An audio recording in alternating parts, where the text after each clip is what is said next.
Hello बच्चों, welcome to all of you in Sanjay Pandey classes. My name is Shailendra Dwivedi. I teach physics. तो बच्चों, आज हम पढ़ने जा रहे हैं dual nature of radiation and matter का सेकेंड लेक्चर।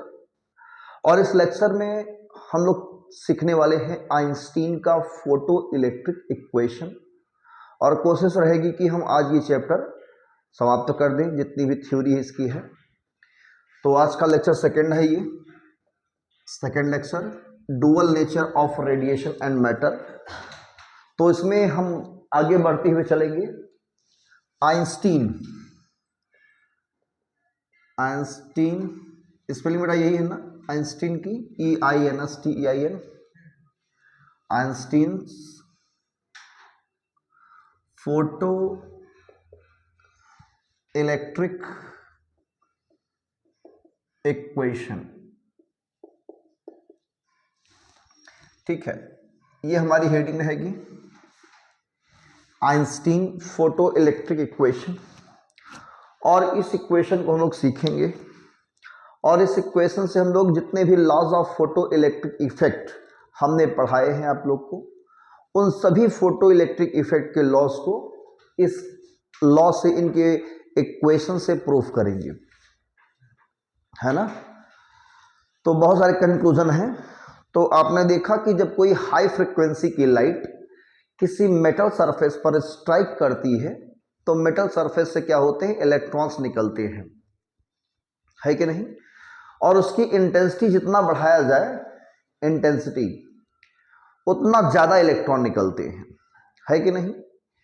तो यहां पर आइंस्टीन ने सबसे बड़ी बात ये रखी कि इलेक्ट्रॉन निकलते कैसे हैं, क्या रीजन है कि लाइट हाई फ्रीक्वेंसी की स्ट्राइक करने पर ही इलेक्ट्रॉन निकलते हैं। होता क्या, हाई फ्रीक्वेंसी की लाइट अगर है, अगर उसे हम वेव मानते हैं, तो वेव नेचर अगर मान के चलेंगे तो किसी भी वेव का जो इंटेंसिटी होगी, कह लीजिए, उसकी एनर्जी सबसे ज्यादा होगी, है ना, किसी भी फ्रीक्वेंसी की लाइट हो। लेकिन यहां लाइट को पार्टिकल माना गया है। क्या माना गया है? पार्टिकल। और पार्टिकल मानते हुए इस फेनोमेना को एक्सप्लेन किया गया है। तो आइंस्टीन ने मैक्स प्लांक की क्वांटम थ्योरी का हेल्प लिया। किसके थ्योरी का? हाँ, प्लैंक्स की क्वांटम थ्योरी का। उनकी क्वांटम थ्योरी आप लोग जानते होंगे। उन्होंने कहा था कि लाइट सोर्स जितने भी हैं वो एमिट करते हैं एनर्जी स्मॉल पैकेट्स के फॉर्म में, उससे हम लोग क्वांटा या फोटॉन कहते हैं, और जिसकी एनर्जी होती है h इंटू न्यू। तो यही फोटॉन हमारा क्या है, पार्टिकल की तरह बिहेव करता है। इसके पास ढेर सारी एनर्जी होती है, और इससे इन्होंने एक्सप्लेन किया है फोटो इलेक्ट्रिक इफेक्ट को। तो सबसे पहले मैं आप लोग लिखेंगे इसमें, according to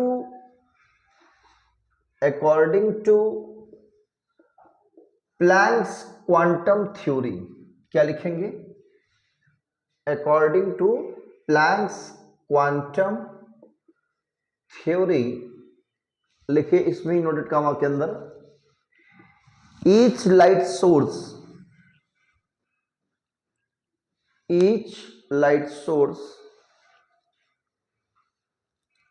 emits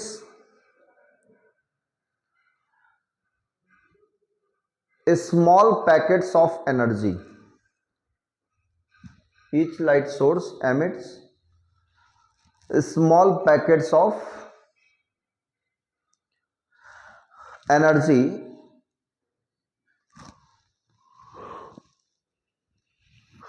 that is called to be quanta or photon. Quanta or photon, ठीक है ना। That is called to be quanta or photon। Double inverted comma बंद कर देंगे आप लोग। और energy of one photon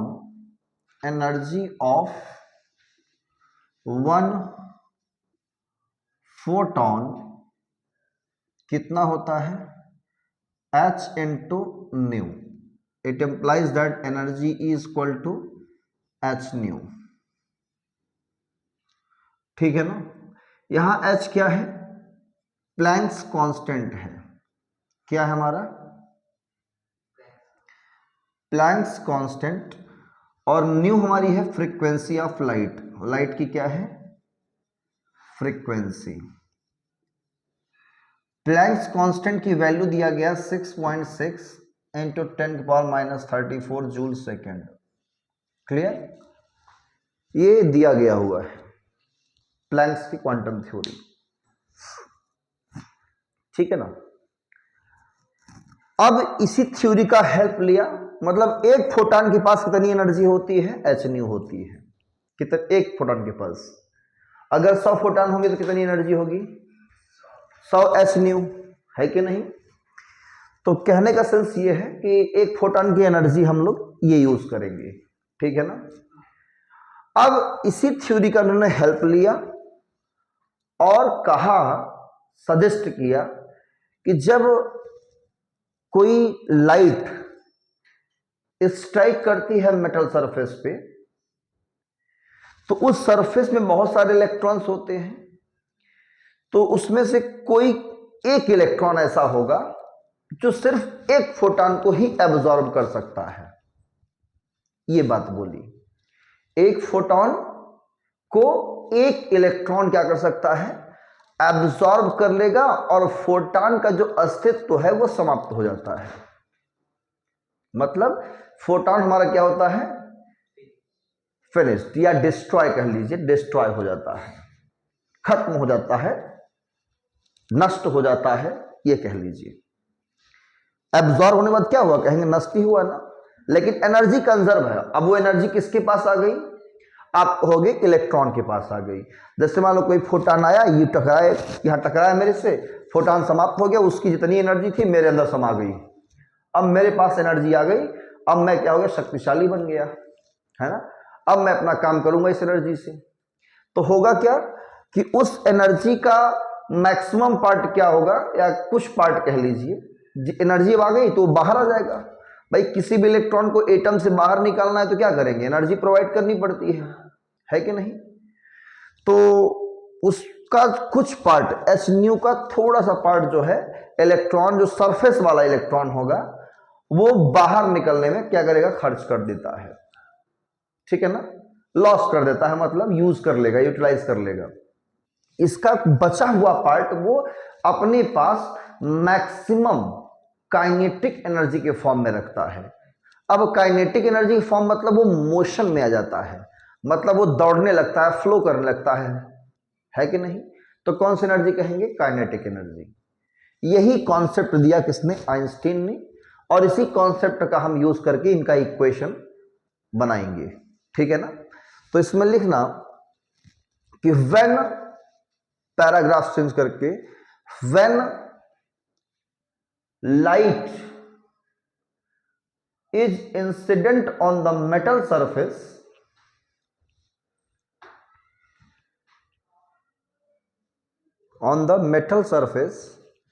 then only one electron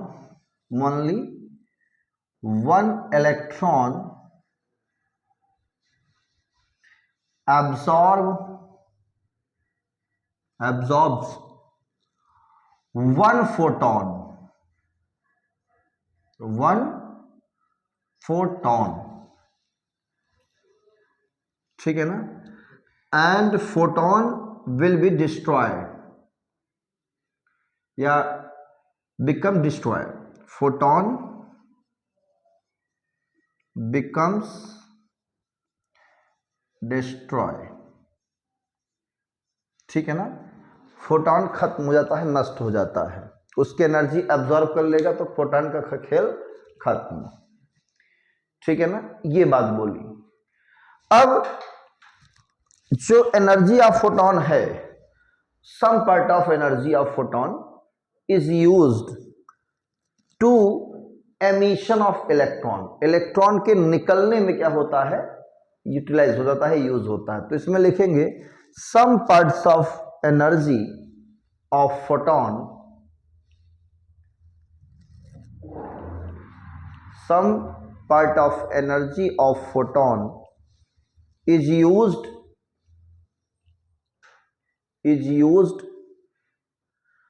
in the form is used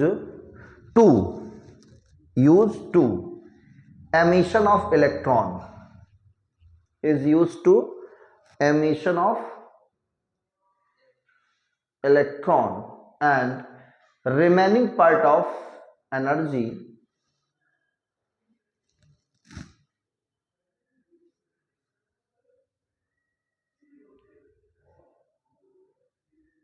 remaining part of energy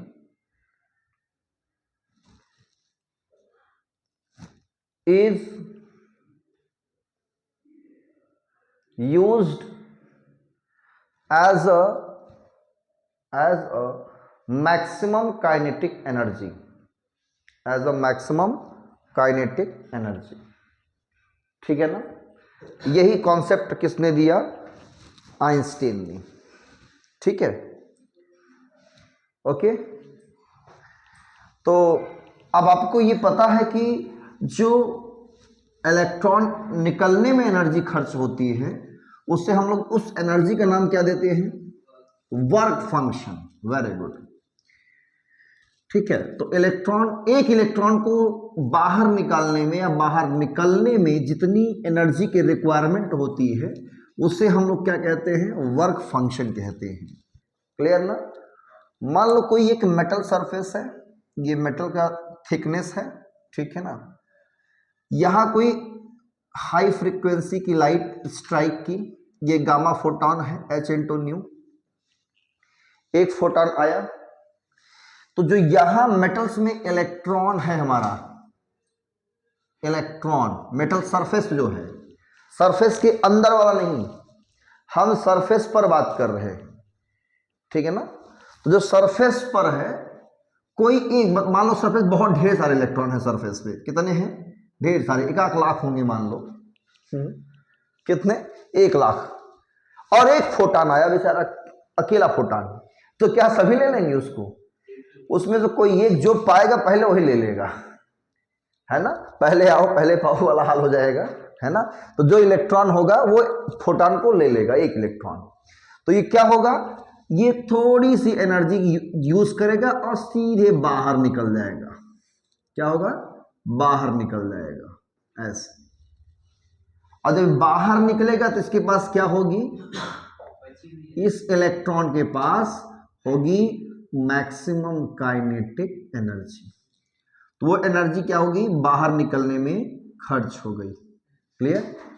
तो जो बाहर निकलने में खर्च होगी वो क्या होगी? उसका वर्क फंक्शन इस मेटल सरफेस का, ये मेटल है, क्या है? मेटल। ये उसका क्या है? सरफेस है, मेटल सरफेस। ठीक है, तो यहां पर एनर्जी क्या है हमारी? कंजर्व है। बोलो है कि नहीं है? तो according to law of conservation of energy, according to law of conservation of energy, ठीक है ना, law of conservation of energy अगर अप्लाई करें तो आई है कितनी एनर्जी? h/ν। ये कितने पार्ट में बटी है? 2 पार्ट में। पहला है जो एनर्जी खर्च हुआ निकलने में, उसे कहेंगे वर्क फंक्शन, और दूसरा है k मैक्स, मतलब मैक्सिमम काइनेटिक एनर्जी। बोलो सही बात है? इसको बना देंगे इक्वेशन नंबर 1। आप पढ़े हो वर्क फंक्शन का फार्मूला, बोलो। वर्क फंक्शन W0 कितना होता है? कहोगे h/ν0। सेकेंड नंबर, ये वैल्यू पुट कर देंगे यहां पे। तो by equation 1 and 2 h/ν equal to h/ν0 plus k max. यहां से k मैक्स अगर हम निकालें, k मैक्स तो कितना आएगा? आप कहोगे h/ν माइनस h/ν0। ठीक है। एच कॉमन ले लेंगे यहां से, तो के मैक्स का फार्मूला क्या बनेगा, न्यू माइनस न्यू नॉट। यही है आइंस्टीन का फोटो इलेक्ट्रिक इक्वेशन नंबर 3। अगर आप यहां पे के मैक्स आप लिखना चाहोगे, के मैक्स 1/2 मास इंटू वेलोसिटीज का पता हो तो वी मैक्स होगा वो स्क्वायर। तो हम इसे लिख सकते हैं क्या, half m v max square equal to h nu minus nu not. ये भी आपको क्या है, आइंस्टीन का फोटो इलेक्ट्रिक इक्वेशन है। Equation 3rd and 4th are Einstein photo electric equation, photo electric equation, इसे हम लोग क्या कहते हैं, आइंस्टीन का फोटो इलेक्ट्रिक इक्वेशन कहते हैं। नोट कर लीजिए इसको।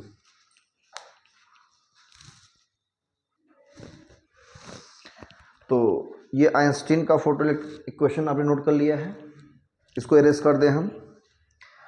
तो जैसे कि यहाँ पे एक फोटॉन को एक इलेक्ट्रॉन एब्जॉर्ब करता है। अगर 100 फोटॉन है तो कितने इलेक्ट्रॉन एब्जॉर्ब करेंगे, 100 फोटॉन, है कि नहीं।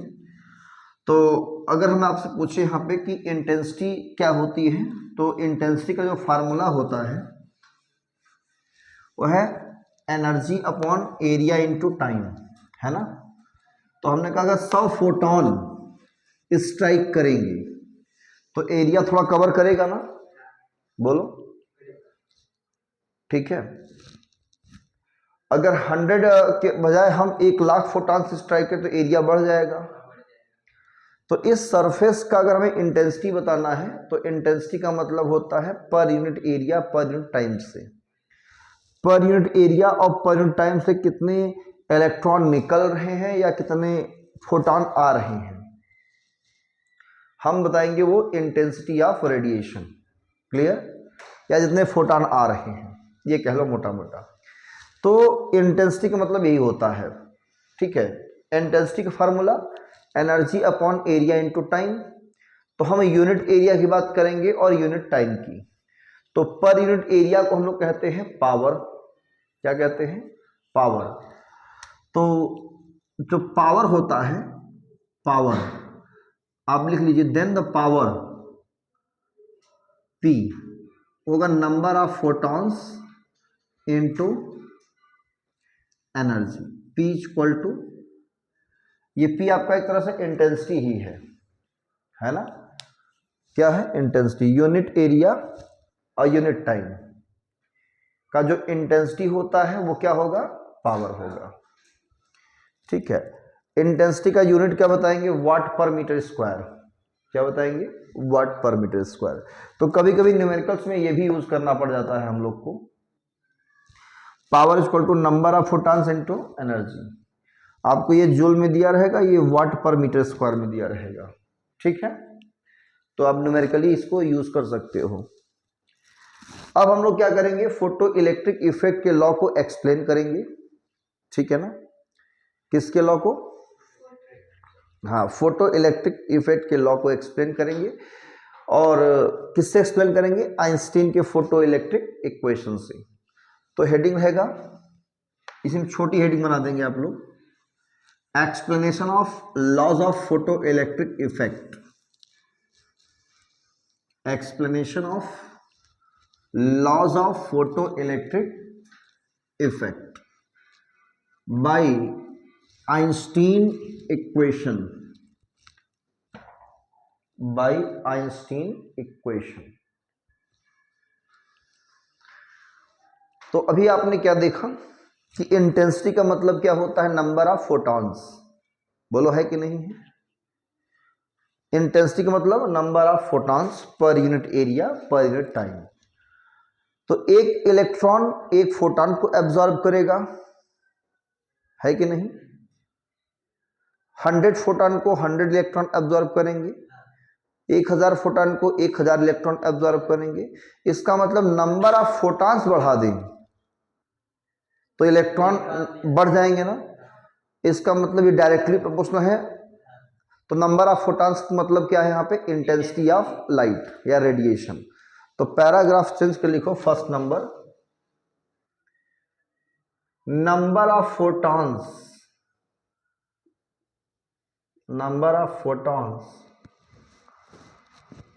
is equal to intensity of radiation या light is equal to intensity, और ये जो हम बता रहे हैं नंबर ऑफ फोटॉन्स, ये है पर यूनिट एरिया, ऐसे लिख सकते हो आप लोग, पर यूनिट एरिया इन पर यूनिट टाइम, ये क्या होगा हमारा इंटेंसिटी ऑफ रेडिएशन, ठीक है ना, रेडिएशन यही होता है। तो आइंस्टीन के according one electron one photon को एब्जॉर्ब करता है। तो हम ये कह सकते हैं कि अगर नंबर ऑफ फोटॉन्स इंक्रीज कर लेंगे तो इलेक्ट्रॉन इंक्रीज कर जाएंगे, मतलब डायरेक्टली डिपेंड है ना, फर्स्ट लॉ प्रूफ हो गया। तो आप देख सकते हैं on increasing number of photons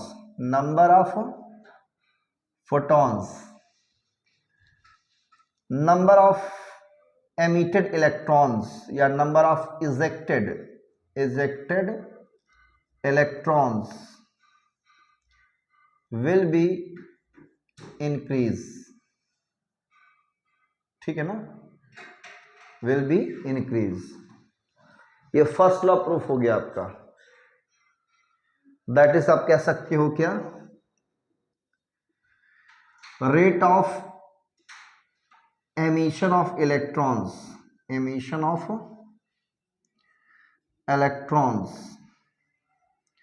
directly proportional to intensity, यही है ना पहला लॉ, या फोटो करंट इसको बोलते हैं, या फोटो इलेक्ट्रिक करंट कहते हैं।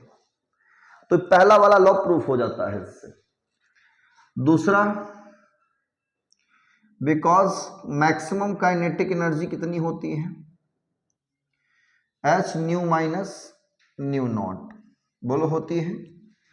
तो मैक्सिमम काइनेटिक एनर्जी किस पर डिपेंड होता है, फ्रीक्वेंसी डिफरेंस पे।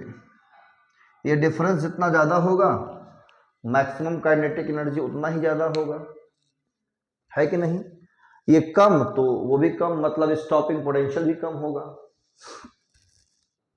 अगर यहां जो न्यू है, ये इंसिडेंट लाइट की जो फ्रीक्वेंसी है वो न्यू नॉट से कम हो, इफ न्यू लेस देन क्या हो, न्यू नॉट, देन के मैक्स हमारा क्या होगा, नेगेटिव हो जाएगा। के मैक्स क्या हो जाएगा, नेगेटिव।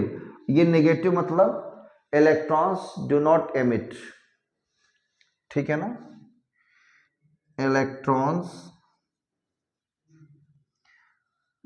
Do not emit. अगर फ्रीक्वेंसी थ्रेशोल्ड फ्रीक्वेंसी से कम है तो इलेक्ट्रॉन्स नहीं निकलते, प्रूफ हो गया ना, क्योंकि काइनेटिक एनर्जी नेगेटिव होने का मतलब ये नेगेटिव नहीं हो सकती, which is impossible.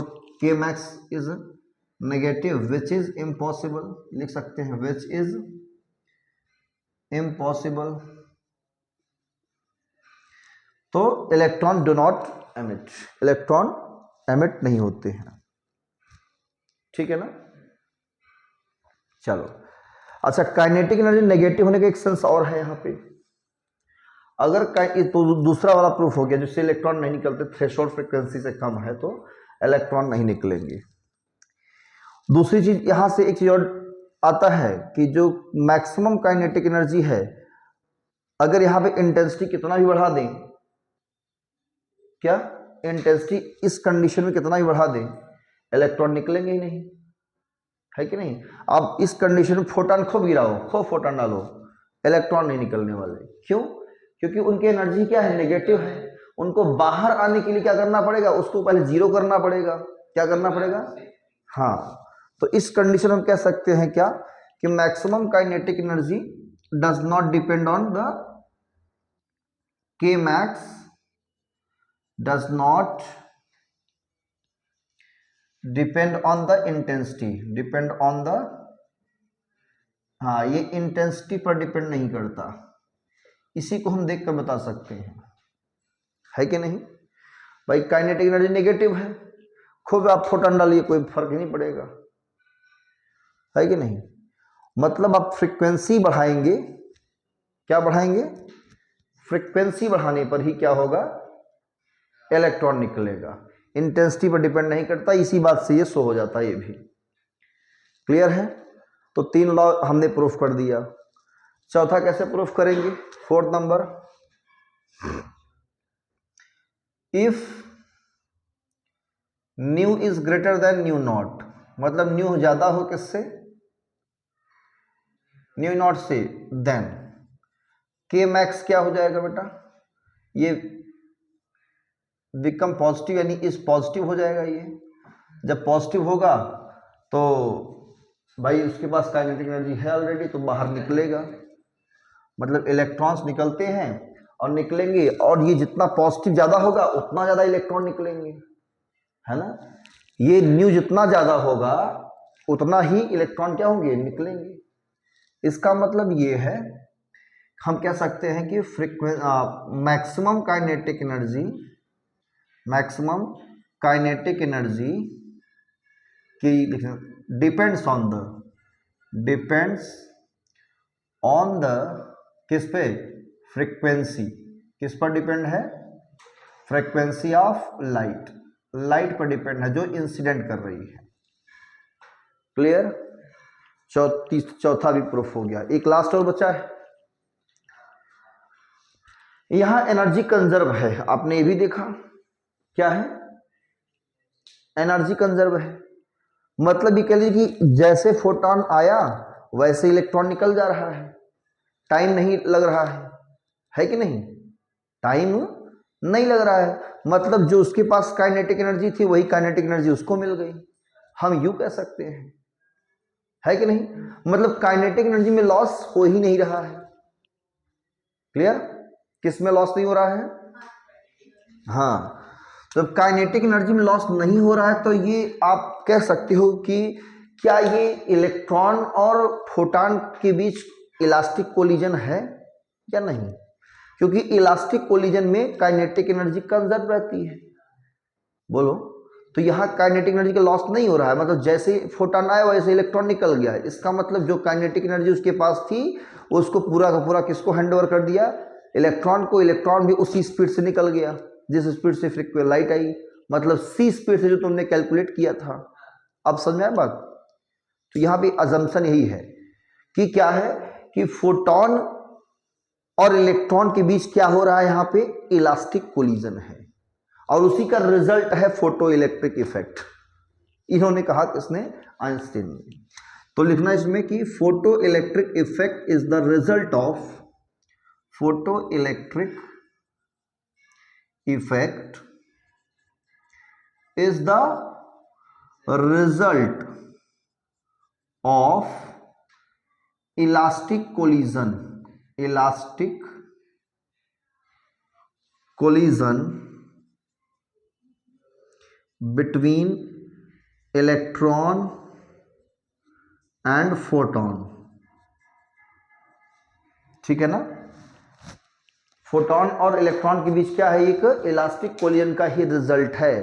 Hence this is a instantaneous process. कैसा प्रोसेस है, प्रूफ हो गया ना, यही तो है ना, जैसे ही फोटॉन स्ट्राइक किया वैसे इलेक्ट्रॉन बाहर निकल गया, तो इसे हम लोग क्या कहेंगे, इंस्टैंटेनियस प्रोसेस। ये प्रोसेस क्यों हो रहा है, क्योंकि ये इलास्टिक कोलिजन का ही रिजल्ट है, क्योंकि इसमें काइनेटिक एनर्जी का लॉस नहीं होता। नोट कर लिया।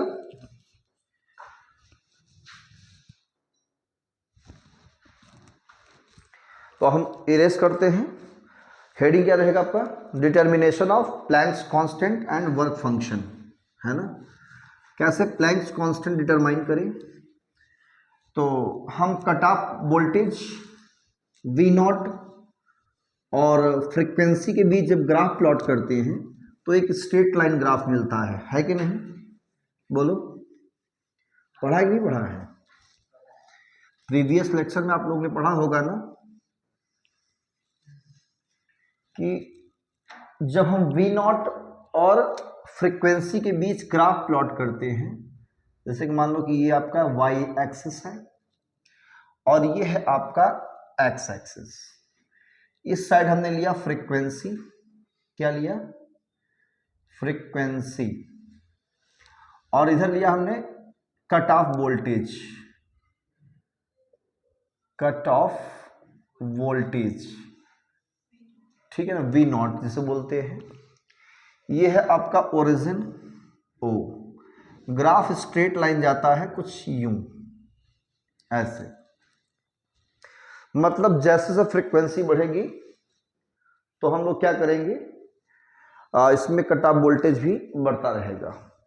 ये है मिनिमम फ्रीक्वेंसी। अगर इससे कम फ्रीक्वेंसी की लाइट रहेगी तो इलेक्ट्रॉन नहीं निकलेंगे। तो इस ग्राफ का क्या निकालेंगे हम लोग? स्लोप निकालेंगे। क्या निकालेंगे? स्लोप। तो अगर हम 2 पॉइंट ले ले ए और बी, तो इस ए बी ग्राफ का क्या लेंगे हम? स्लोप लेंगे। स्लोप कैसे लेंगे? यहां पे परपेंडिकुलर ऐसे निकाल लेंगे,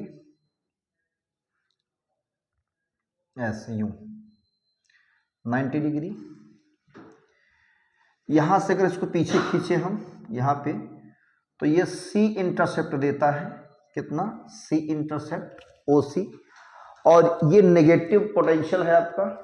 क्या है? नेगेटिव पोटेंशियल है ना। नेगेटिव पोटेंशियल का मतलब कट ऑफ वोल्टेज की वैल्यू मिलेगी यहां पे, ठीक है। तो आपने ये पढ़ा है कि maximum kinetic energy K max कितना होता है? EV naught. बोलो, पढ़ा है? क्या पढ़ा है? K max equal to EV naught. और according to Einstein photo electric equation, according to Einstein photo electric equation, photo electric equation, यही पढ़ रखा है कि नहीं पढ़ा है? के मैक्स ये कितना होता है? H nu minus nu naught. बोलो, पढ़ा है? दोनों ही मैक्सिमम काइनेटिक एनर्जी है, आपस में क्या करेंगे हम? इसे इक्वल कर देंगे। तो first and second e v not is equal to h nu minus H nu not. इसका हम अंदर मल्टीप्लाई कर देते हैं, इसको डिवाइड कर देंगे तो v naught is equal to क्या मिलेगा? H by e nu minus, ये प्लस करके लिख रहे हैं, minus h by e nu naught. बोलो, सही है?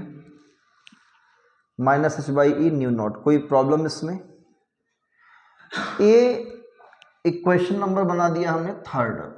अगर इस थर्ड का हम कंपेयर करा दें, on comparing equation third by equation y is equal to M X plus C, M X plus C. बोलो, y is equal to M X plus C से कंपेयर कराएं तो ये आपका क्या है? y के बराबर क्या है हमारा? v नॉट है। बोलो, है कि नहीं है? ये एंगल थीटा में मान लेता हूं।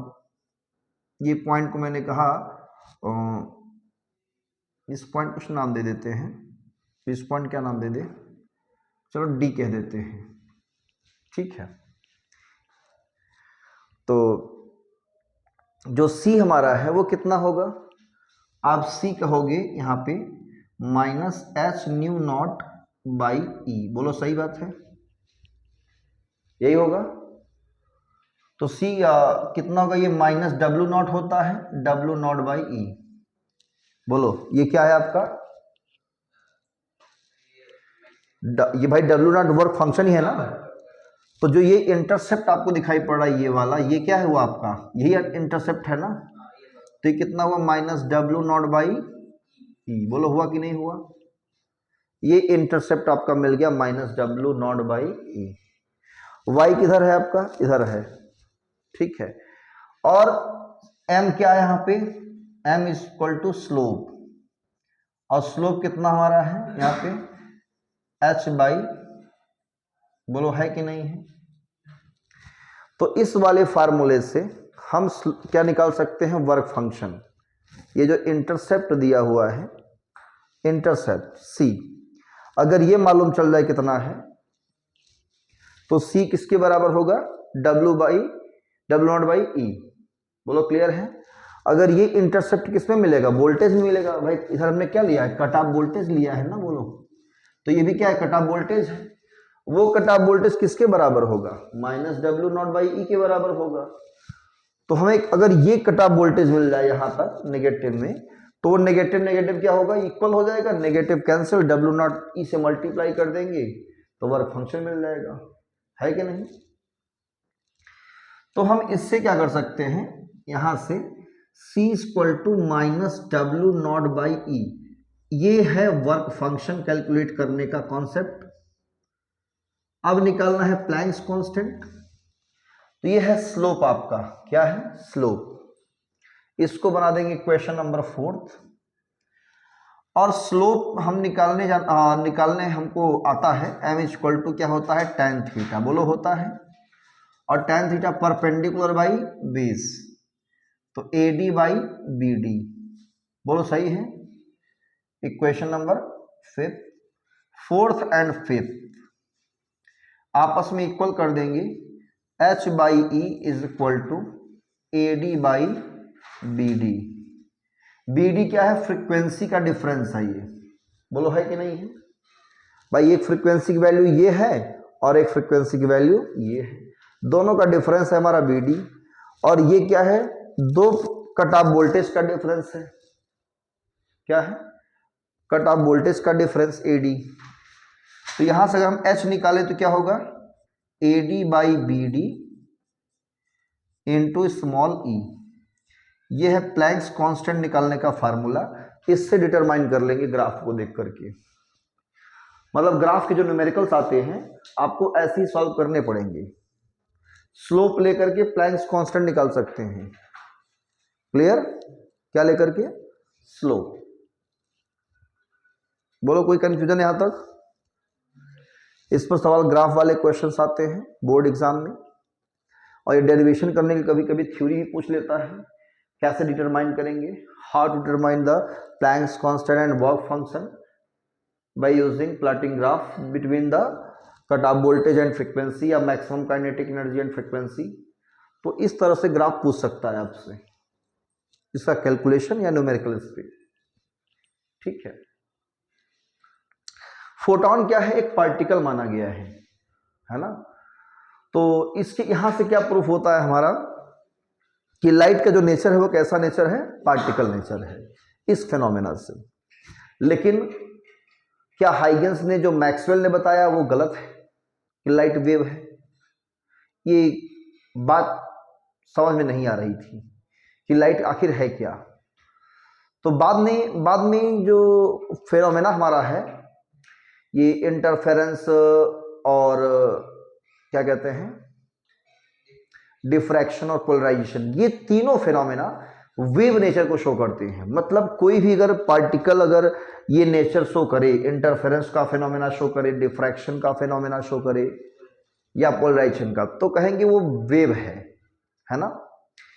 और अगर कोई पार्टिकल क्या कहते हैं, फोटो इलेक्ट्रिक इफेक्ट और कॉम्पिटेंट इफेक्ट जैसे फेनोमेना को शो करता है तो पार्टिकल नेचर ही प्रूफ होता है, या कोई भी वेव अगर शो करता है तो particle.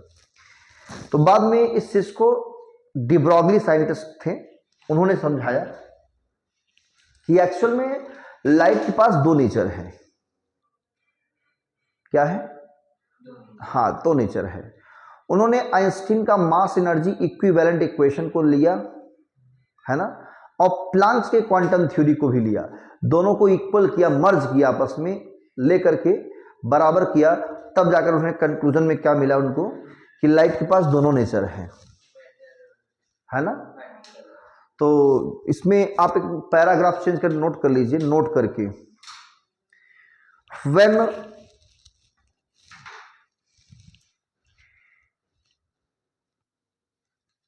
light shows the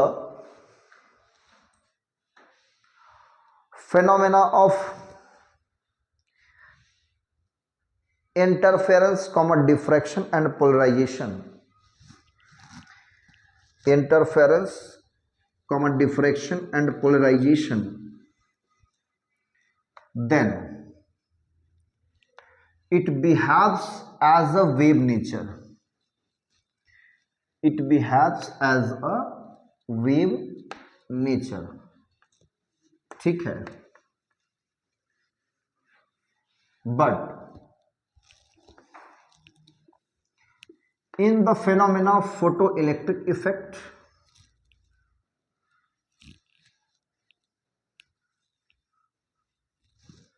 in the phenomena of photoelectric effect, Compton effect, लिखा फोटोइलेक्ट्रिक इफेक्ट, कॉम्पटन इफेक्ट लिख लिया. Light shows as a particle nature.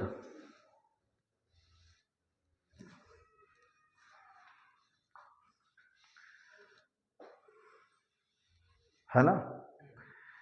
After some time de Broglie suggests that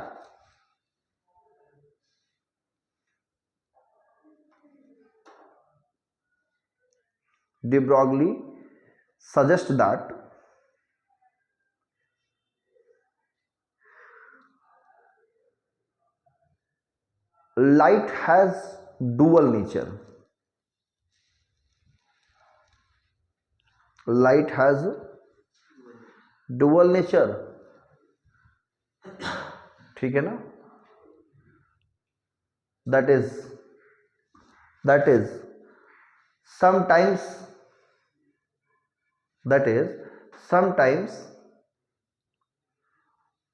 light behaves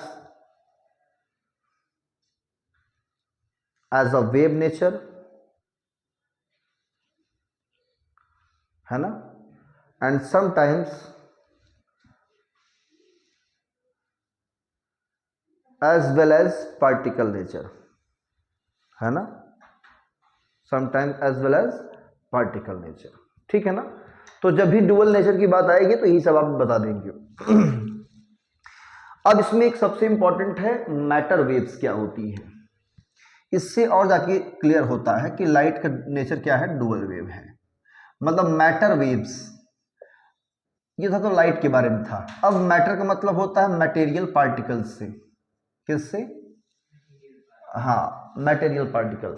मतलब जो material particle होते हैं उनका nature अपना क्या होता है, पार्टिकल तो होता ही है, साथ में वही पार्टिकल वेव की तरह भी ट्रीट करते हैं. जैसे कि इलेक्ट्रॉन, प्रोटॉन, ये सभी क्या है, मटेरियल पार्टिकल है. इनका अपना खुद का जो नेचर है वो क्या है, पार्टिकल नेचर है. लेकिन कभी कभी क्या होते हैं, ये कैसा बिहेव करते हैं, हाँ, वेव के नेचर की तरह बिहेव करते हैं. ठीक है. इन्होंने ये कहा, किसने, डी ब्रॉगली ने.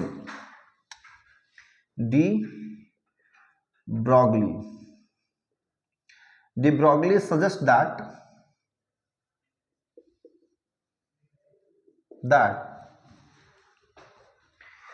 when a particle या material particle, when a material particle travels with the high speed,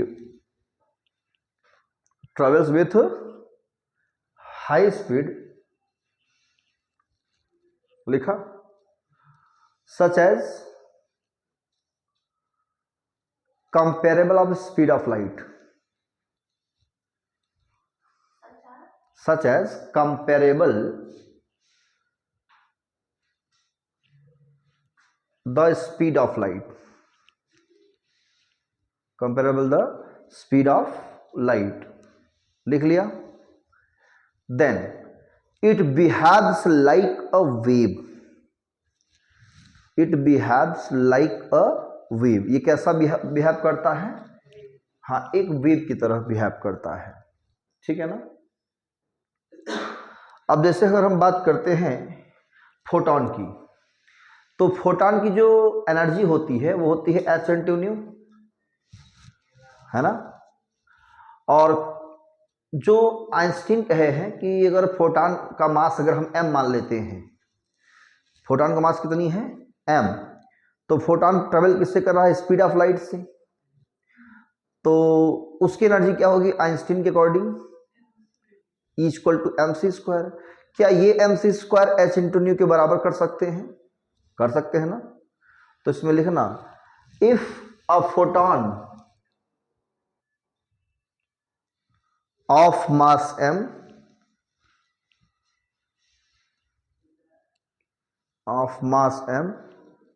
travels with the speed of light,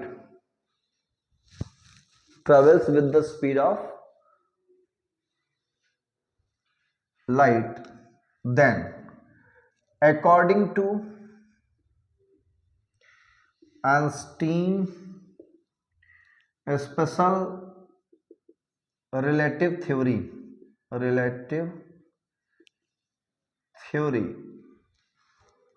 या आइंस्टीन मास एनर्जी कहो ज़्यादा सही रहेगा, आइंस्टीन मास एनर्जी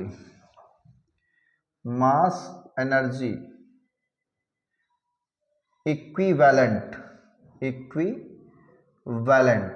इक्वेशन क्या होगा, E equal to M C square. तो photon की energy कितनी हो जाएगी, एम सी स्क्वायर हो जाएगी, है कि नहीं। ये फोटॉन की एनर्जी है क्योंकि उसका मास कितना है m है, तो उसके बराबर एनर्जी कितनी होगी एम सी स्क्वायर, है कि नहीं। पार्टिकल है, फोटॉन क्या है, एक पार्टिकल है, हम उसी की बात करते हैं। क्योंकि मैटर वेव बात कर रहे हैं तो पार्टिकल की हम बात करेंगे, पार्टिकल भी वेव की तरह बिहेव करता है, तो फोटॉन पार्टिकल है, तो पार्टिकल का नेचर क्या है, वेव है, इस बात को साबित करना है, ठीक। तो इस बात को साबित करने के हम E equal to M C square, और प्लैंक्स की जो क्वांटम थ्योरी है कहती है, Planck's quantum, according to Planck's quantum theory, वो कहता है energy equal to h into nu, ये भी फोटॉन की एनर्जी है। दोनों एनर्जी जब फोटॉन की है तो आपस में बराबर कर सकते हैं, बोलो। तो first and second, h nu equal to क्या होगा एम सी स्क्वायर, इक्वेशन नंबर क्या बनाएंगे थर्ड, और फ्रीक्वेंसी इक्वल टू होता है सी बाई लेमडा, ये भी पढ़ा है आपने, ये वैल्यू पुट करेंगे बाई इक्वेशन थर्ड में, तो H C by lambda equal to M C square, C से एक सी कैंसिल, तो यहां से अगर हम लेमडा निकालें तो क्या हो जाएगा, lambda equal to H by M into C, ये फोटॉन का क्या हो जाएगा आपका मोमेंटम हो जाएगा, क्या हो जाएगा photon, because momentum equal to होगा मास इनटू स्पीड, यानी एम सी, यानी पी इक्वल टू कह सकते हैं एम सी, तो लेमडा इक्वल टू आ जाएगा एच बाई पी, इसे हम लोग कहते हैं डिब्रॉगली वेवलेंथ। इक्वेशन नंबर अभी नहीं, थोड़ा सा इसको हम और बात करेंगे भी, पहले यहां तक आप नोट करिए, लेमडा इक्वल टू क्या आया एच बाई पी।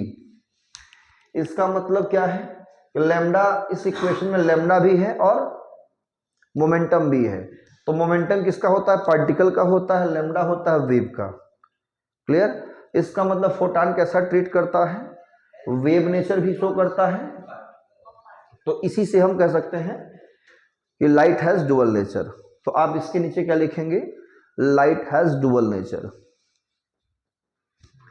सो इसके बाद क्या लिखेंगे, लाइट हैज डुअल नेचर। इस साइड हम इरेज कर दे क्या, ओके।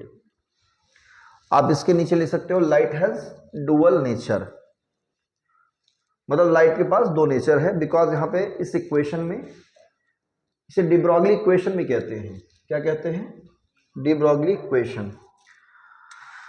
अगर हम यहां पे मटेरियल पार्टिकल ले लें, उसका वेलोसिटी v है, c नहीं है, मटेरियल पार्टिकल की वेलोसिटी क्या है v, मतलब थोड़ा सा इससे कम है। If a material particle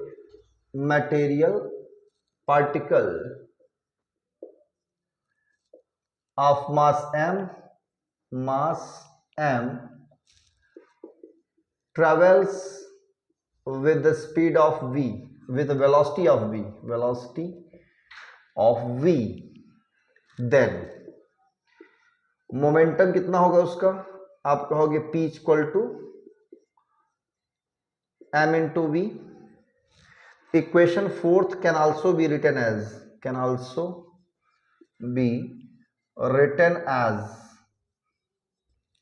lambda is equal to h by mv. ठीक है ना. ये फोटॉन के लिए भी आप मान सकते हो, इलेक्ट्रॉन के लिए मान सकते हो, प्रोटॉन के लिए मान सकते हो. This is called de Broglie equation. This is called de Broglie equation and its wavelength is de Broglie wavelength.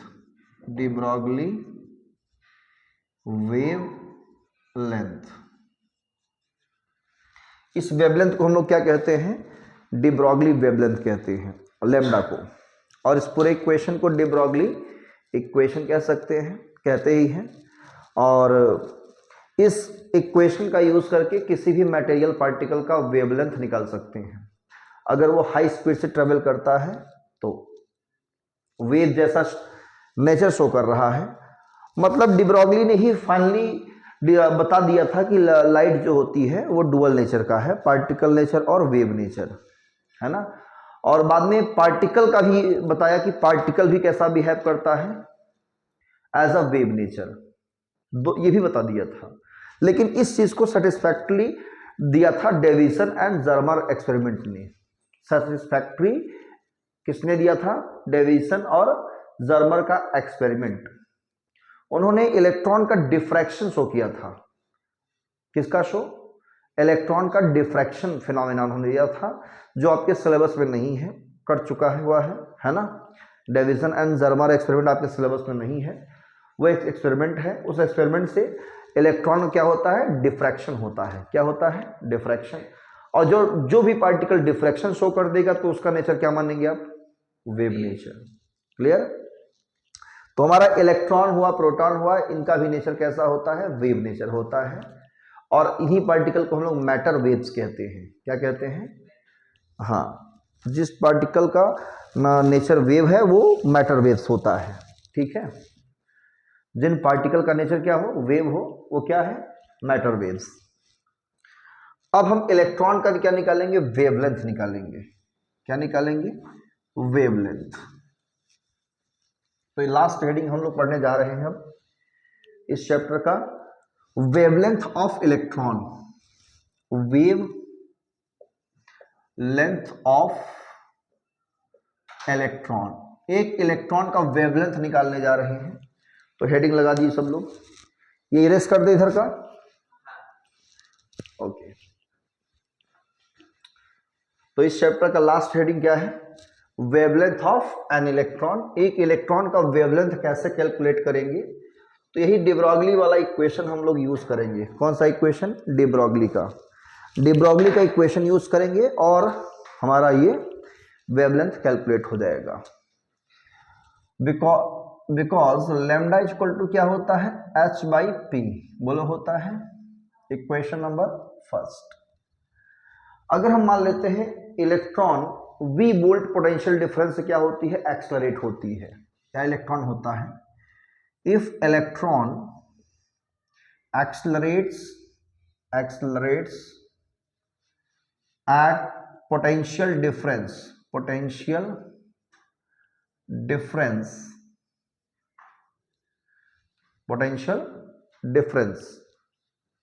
then potential difference of v volt. कितना volt, v volt. then its kinetic energy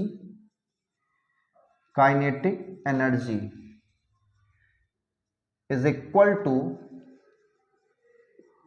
work done against potential difference, against potential difference.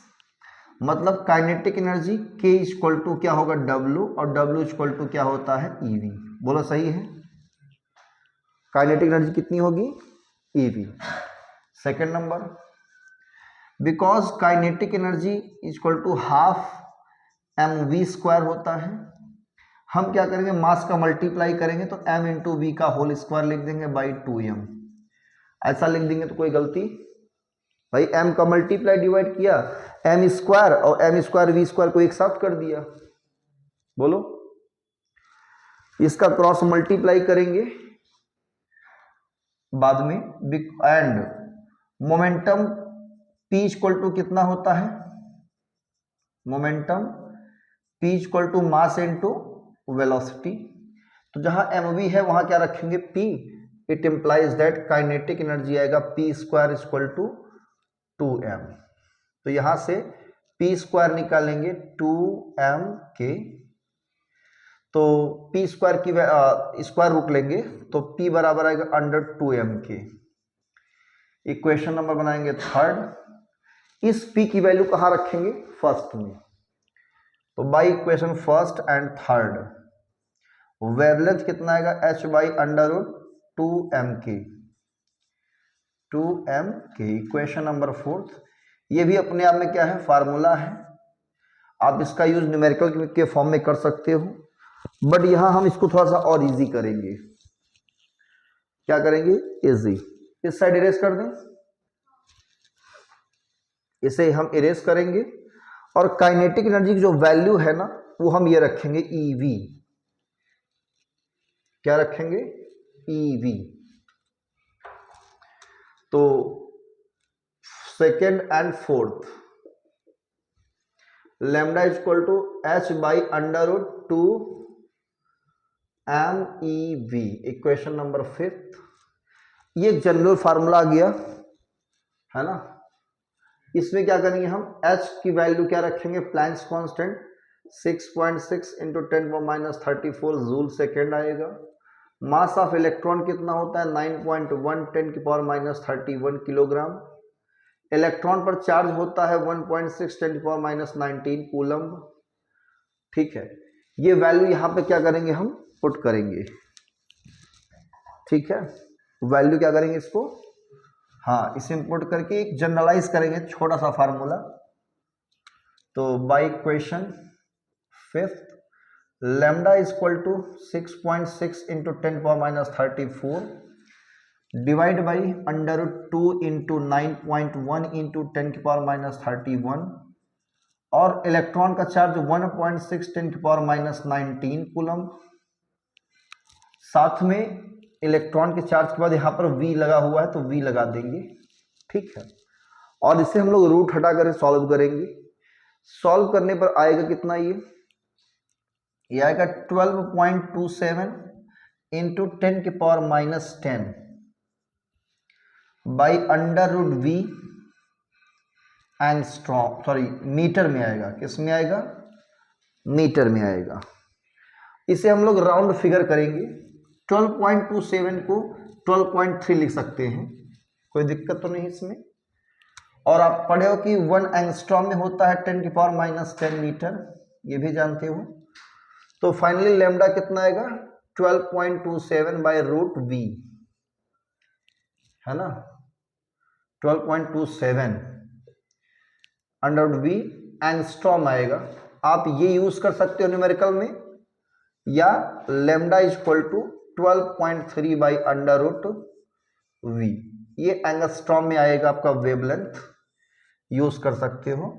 V की value आपका volt में दिया रहेगा तो volt में ही रखना, किसमें वोल्ट में ही रख के सॉल्व कर लेना, और ये आपका किस में आ जाएगा एंगस्ट्रॉम में आंसर आ जाएगा। बोलो क्लियर है। तो ये था डी ब्रॉगली वेवलेंथ से हमने क्या निकाला इलेक्ट्रॉन का वेवलेंथ। इलेक्ट्रॉन भी क्या है हमारा एक वेव है। ठीक है, कुछ और इसमें चीजें छोटी छोटी बातें हैं, जैसा कि फोटॉन का रेस्ट मास कोई पूछे कितना होगा, तो फोटॉन रेस्ट में कभी भी एग्जिस्ट नहीं करता है। अगर कभी मान लो अगर ऐसा हम इमेजिन करते हैं तो रेस्ट मास 0 लेते हैं, क्या लेंगे 0। क्लियर। ऐसे कभी कभी क्वेश्चन आ जाते हैं। ठीक है, यहां पर इसी टॉपिक के साथ हमारा ये chapter dual nature of radiation समाप्त होता है। ठीक है, इसके आगे का चैप्टर हम स्टार्ट करेंगे नेक्स्ट क्लास में। यह जहां तक बढ़ा दिए हैं यही सब फार्मूला पर बेस्ड आप लोग न्यूमेरिकल अपने साइड बुक से यूज करिए, प्रीवियस ईयर में आए हुए क्वेश्चन पर डिस्कस करिए। ठीक है, ग्राफ से क्वेश्चन बनते हैं, थ्योरी पर क्वेश्चन बनते हैं, पढ़िए। तो मिलते हैं नेक्स्ट क्लास में एक नए टॉपिक के साथ, नए चैप्टर के साथ। तब तक पढ़ें। All the very best, thank you.